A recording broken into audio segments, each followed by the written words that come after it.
Nagoya is one of the most underrated cities in Japan by tourists, but what it offers is truly impressive. We are currently standing on the grounds of the first ever Toyota plant. It is no longer a factory, but has been transformed into a beautiful museum. This place is all about automotive culture. The Toyota Commemorative Museum of Industry and Technology is just a 15-minute walk from Nagoya Station. Even if you plan to visit Japan and Nagoya is not on your list, we recommend stopping in the city on the way to Osaka for a couple of hours to spend some time at the museum. This place probably offers one of the finest automotive exhibitions, not only in Japan, but worldwide, and we don't exaggerate. Toyota actually started out as a fabric manufacturing business before evolving into one of the most successful car companies in the world. The museum is split into two main parts.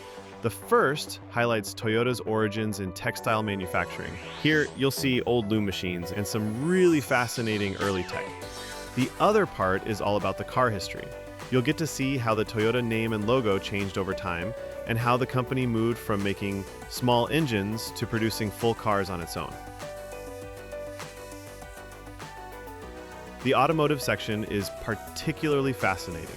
It takes you through the entire manufacturing process, from the first design sketches and concepts all the way to the finished vehicle.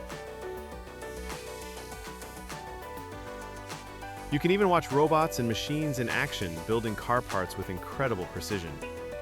It really gives you a sense of how much thought and engineering goes into every step. And trust me, you won't be bored. And there are also some exciting areas for your kids to enjoy. All right, that's all for today. We hope you enjoyed our video, and we'd love to see you in the next one. Don't forget to subscribe to our channel and turn on notifications. See you soon!